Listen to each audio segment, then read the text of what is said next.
আসলে এটা একটা জগা খিচুড়ি মতন ব্যাপার হয়ে যাচ্ছে, কিন্তু তারপরেও আমি যে কথাটা বলবো, মানে আমি ওই জায়গা থেকে শুরু করতে চাই যে এনসিপি বলেছে, প্রধান উপদেষ্টা বলেছে যে ফেব্রুয়ারির ভেতরে ইলেকশন সম্ভব যদি প্রস্তুতি সম্ভব হয়। বিচারের অগ্রগতি হয়, সংস্কারের অগ্রগতি হয়।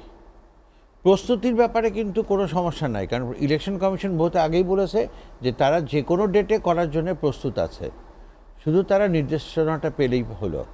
এখন দেখেন, এই যে বিচারের অগ্রগতি, সংস্কারের অগ্রগতি, আমাদের একটা বিপ্লবের পরে যে ধরনের বিচার হওয়া উচিত, এটা কিন্তু সেই স্পিডে যাচ্ছে না। এটা যাচ্ছে হলো এই যে আমাদের ট্র্যাডিশনাল একটা মানে ডাল ভাঙা বা একটা গরু চুরি করা নিয়ে যে মানে বিচার হয়, বছরের পর বছর বছরের পর বছর যায়, এটা যেন ওরকম একটা ব্যাপার হয়ে যাচ্ছে। আপনি দেখেন যে ইরানে এই যে ঘটনা ঘটলো, সেই জন্যে 5 জনকে ধরা হয়েছে এবং তাদের অলরেডি 3 জনকে মৃত্যুদণ্ড দেওয়া হয়েছে বিচার করে। তার মানে হচ্ছে যে চাইলে বিচার দ্রুত গতিতে করা যায়। আর এই সংস্কার তো হলো একটা মানে এন্ডলেস প্রসেস। আপনি যতই সংস্কারের উপরে চিল্লেন না কেন, কোনো লাভ নাই। এখন আসেন জাতীয় ঐক্যমত। এখন জাতীয় ঐক্যমতের ব্যাপারে যেটা হলো কি, যে আমরা এমন একটা পজিশনে আছি, আমাদের এই অন্তর্বর্তীকালীন সরকার একটা ব্যাপার কেন তারা বুঝতে চায় না, বুঝতে পারে না, আমার মাথায় আসে না, যে তারা রেগুলার গভর্নমেন্ট না, অন্তর্বর্তীকালীন, মানে আর একটা গভর্নমেন্ট আসার আগ পর্যন্ত তারা থাকবে। সেটা কি অনন্তকাল? সেটা কি 5 বছর? এটা আপনি যেভাবেই বলেন না কেন, it's another form of caretaker government. Caretaker government একেবারে শুধুমাত্র নির্বাচন নিয়ে কাজ করে, আর এদের সাথে আরও কিছু অ্যাড হয়েছে। আর এই অ্যাড হলে তো হবে না। এই যে অন্তর্বর্তীকালীন সরকার যেভাবে যেতে চাচ্ছে, এটা তো চলবে না। দেশের সর্বনাশ হয়ে যাচ্ছে, এবং এটা কেন উনি বুঝতে পারছেন না, বা তার সাথের যারা, তারা কেন বুঝতে পারছেন না, আমার মাথায় আসে না এটা। আপনি দেখেন, বিনিয়োগ দেখেন, আইন শৃঙ্খলা দেখেন, দুর্নীতি দুর্নীতি দেখেন, কোন জায়গাটা কম হচ্ছে?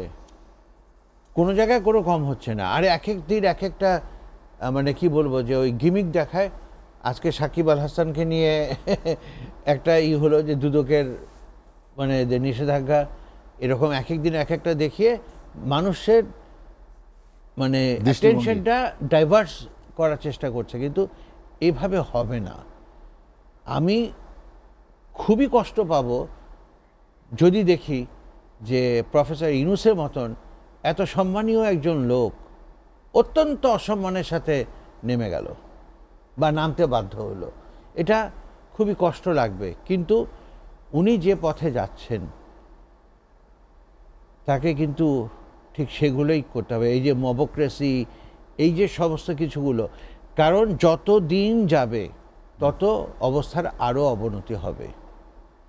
ওই চালের দাম আর পেঁয়াজের দাম রেখা হবে না। রানা ভাই, এ কারণে কি লন্ডন বৈঠকটি গুরুত্বপূর্ণ হয়ে উঠেছিল তার কাছে? এই কারণে লন্ডন বৈঠকটা গুরুত্বপূর্ণ হয়ে উঠেছিল। কিন্তু মুশকিলটা হলো কি, আমি ছোট্ট একটা ঘটনা বলি। বাবরি মসজিদ নিয়ে একটা মানে গন্ডগোল হয়েছিল, বাবরি মসজিদ ভাঙা নিয়ে। তো সেখানে ওই যে যারা আইনশৃঙ্খলা রক্ষাকারী বাহিনী ছিল, তাদেরকে বলল যে এই 10-12 জন, 20 জন, 25 জন লোক যে বাবরি মসজিদ ভাঙলো, তো তোমরা কি করলা? তোমরা এত এক্সপার্ট লোকজন থাকা তোমাদের সামনে কি করে গেল? তখন সে উত্তর দিয়েছিল যে দেখো, আমি তো ডিউটিতে ছিলাম, নাহলে আমিও যেতাম ওখানে। তার মানে মনে মনে তার ওটাই ভাব। এখন এই সরকারের মনে মনে যদি শুধু দুটো দল থাকে, তাহলে তো হবে না। এখন তো সেই দুটো দলও উদ্বেগ জানিয়েছে। হ্যাঁ, উদ্বেগ জানিয়েছে, কিন্তু এটা কি সত্যিকারের উদ্বেগ জানিয়েছে, না তারা ওই মিউচুয়াল আন্ডারস্ট্যান্ডিংয়ে উদ্বেগ জানিয়েছে? এটা আমার যথেষ্ট সন্দেহ আছে।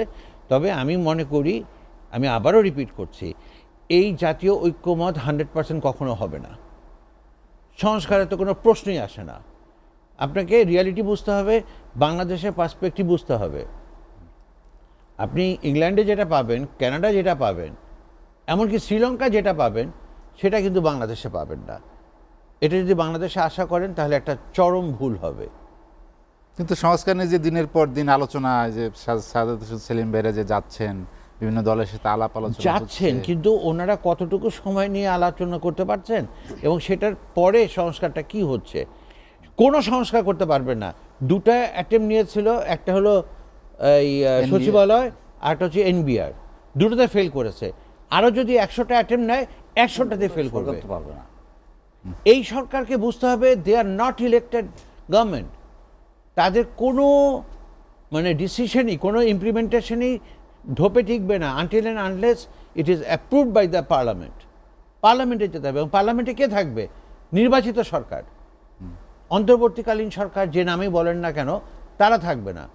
যে কোনো প্রপার, এই যে এখন যে বিদেশি বিনিয়োগ হচ্ছে না, আরে বিদেশি বিনিয়োগ হবে কেন? দেশি বিনিয়োগটাই তো হচ্ছে না। কারণ হলো যে এই সরকারের কোনো স্থিতিশীলতা নাই। এটা তো বুঝতে হবে। যে কারণে বারবার বলছি যে যত দেরি করবে, অলরেডি যথেষ্ট দেরি করেছে। এই 10 মাসে কি করেছে? কিছুই করে নাই। একটা ঘোষণা দেয়, এই যে সচিবালয়ের চারিপাশে কোথাও সমাবেশ নিষিদ্ধ করা যাবে না, এই খোদ সচিবালয়ের ভেতরেই গত 2 দিন ধরে সারাক্ষণ সমাবেশ মিছিল হচ্ছে, সামনেও হচ্ছে, পাশেও হচ্ছে। এটা তো আমরা প্রধান উপদেষ্টার বাসভবন যমুনার সামনেও দেখলাম, হ্যাঁ। একই ধরনের নিষেধাজ্ঞা উপেক্ষা করেও সেখানে সমাবেশ তো নিষেধাজ্ঞা যদি উপেক্ষা করতে পারে, তাহলে তাকে বুঝতে হবে যে আমার নিষেধাজ্ঞাটা এত স্ট্রং না। এটা আমাকে বুঝতে হবে এবং বুঝে সময় মতন কাজটি করতে হবে। কাজটি করতে হবে। ওয়ালটন আবারও মিলিয়নিয়ার অফারে ওয়ালটন ফ্রিজ কিনে আপনিও হয়ে যেতে পারেন মিলিয়নিয়ার। একটা কথা বলি, আপনারা একটা ব্যাপারে নিশ্চিত থাকেন যে নোবেল প্রাইজ যে পায় সেই লোক বোকা না, গাধা না। তাকে আপনি যেভাবেই দেখেন না কেন, সে যথেষ্ট বুদ্ধিমান এবং সে সচেতনভাবেই যা কিছু করার করছে, এবং সেই সচেতনতাটার ভিতরে সে অলরেডি ফিডব্যাক পাচ্ছে। আপনি দেখেন, একটা কথা বলি, এই যে লন্ডনে দেখলাম যাকে এত সম্মান করত, তার ছবির উপরে যা করলো এবং যেটা টেলিকাস্ট হয়েছে ফেসবুকে, সব জায়গায়, এটা তো আমাদের জন্য অসম্মানজনক, আমাদের দেশের জন্য অসম্মানজনক।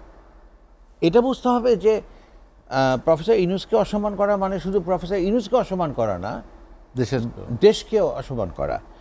আমি যেটা আপনাকে বলতে চাই, দেখেন, এই যে উনি এখন ধীরে ধীরে টের পাচ্ছেন যে he was moving in the wrong track, যার জন্য লন্ডন এই যে মিটিংটা, এটা তার কাছে অত্যন্ত গুরুত্বপূর্ণ ছিল। এবং আমি মনে করি যে যদি তার ন্যূনতম শুভবুদ্ধির উদয় হয়ে থাকে, তাহলে এই ডানে বায়ে যাবে না। যে ভাই যেটা বললেন, আমি তার আগেই বলেছি যে সংস্কার, ওই সমস্ত উপদেষ্টারা কবরে গেলেও এই সংস্কার শেষ হবে না, এটা অনন্তকাল ধরে চলতেই থাকবে।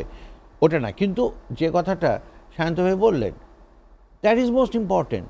যে প্রথম সংস্কার ছিল আপনার করা নির্বাচন কমিশন।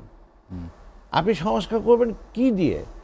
যেখানে আওয়ামী লীগের 5 স্তর দলীয়করণ করা হয়েছে, আপনি সেক্রেটারিয়েটের কয়জন চেঞ্জ করতে পেরেছেন? কিছুই পারেন নাই। আপনার কোনো সংস্কার কাজে লাগবে না। দেখেন, অলরেডি প্রায় 30 লক্ষ লোক বেকার হয়ে গেছে। আমাদের ইন্ডাস্ট্রিগুলোর অবস্থা কি? আপনি খুব পুলকিত যে সালমান রহমানকে আমি জেলে ঢুকিয়ে দিয়েছি, ফাইন, সে দোষ করেছে, তাকে শুলে চড়ান, একবার না 100 বার শুলে চড়ান। কিন্তু এই যে শ্রমিকগুলো, তাদের কি হবে? তাদের কি হবে? প্রায় 1 লক্ষ শ্রমিক, তার সাথে পরিবারটা কত, এর সাথে বিভিন্নভাবে জড়িত কতজন, তার মানে টোটাল ইটস আ বিগ, মানে বিগ কোয়ান্টিটি, অনেক বড় সংখ্যা। প্রায় 30 লক্ষ লোক বেকার। গাজী টায়ার, নাসা, কেয়া, একেবারে। আমার কথা হলো যে আপনি প্রতিষ্ঠান নষ্ট করবেন কেন?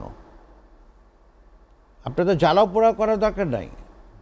যদি কেউ দোষী থাকে তাকে ধরেন, তাকে শাস্তি দেন, কিন্তু প্রতিষ্ঠান নষ্ট করে ফেলে দেশের তো ক্ষতি হচ্ছে। এটা আমি বারবার বলেছি, আবারও বলছি যে এটা তো দেশের ক্ষতি হচ্ছে, দেশের ক্ষতিকে আপনি কেন অ্যালাউ করছেন?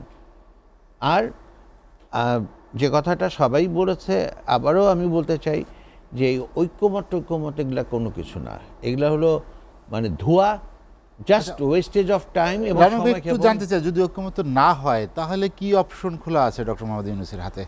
অপশন তো কলারে ভাই একটাই, সমঝোতা এবং ইলেকশন, নির্বাচন। একমাত্র সলিউশন ইজ ইলেকশন।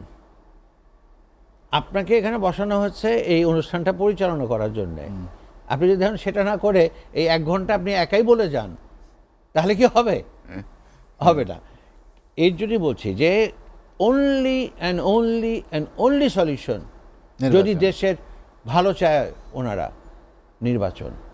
এখন ওনাদের ভিতরে অনেকে আছে কি যে আরামায়েশি জীবন, প্রোটোকল, মানে খানসামা, এদেরকে নিয়ে খুব আরামে আছে, কিন্তু বুঝতে পারছে না যে এই যে মবক্রেসি তারা করেছে, এই মবক্রেসিকে তাদেরকেও ফেস করতে হবে। আজকে সাকিব আল হাসানকে মানে কন্ডেম করে খুব উৎফুল্ল, কালকে কিন্তু আপনাকেও একই জালে পড়তে হবে, কারণ আপনি রাস্তা দেখিয়ে দিচ্ছেন। আপনাকেও বিভিন্ন কারণে প্রশ্নের সম্মুখীন হতে হবে, কোর্টকে ফেস করতে হবে, কারণ আপনার দৃষ্টান্ত ভালো না, আপনি তো সেগুলো করেন নাই। আমার কথা হলো যে আপনি যেই কাজে আসছেন সেই কাজ শেষ করে সসম্মানে চলে যান, সেটা না করে আজকে দেশটাকে ডুবিয়ে দিয়েছেন। আপনি ওই পেঁয়াজের দাম 50 টাকা আর মানে তরকারির দাম 40 টাকা, এইটা নিয়ে পুলকিত হওয়ার কিছু নাই, কারণ বিনিয়োগ জিরো, আইন শৃঙ্খলা জিরো। তাহলে আপনি কিসের কি করছেন?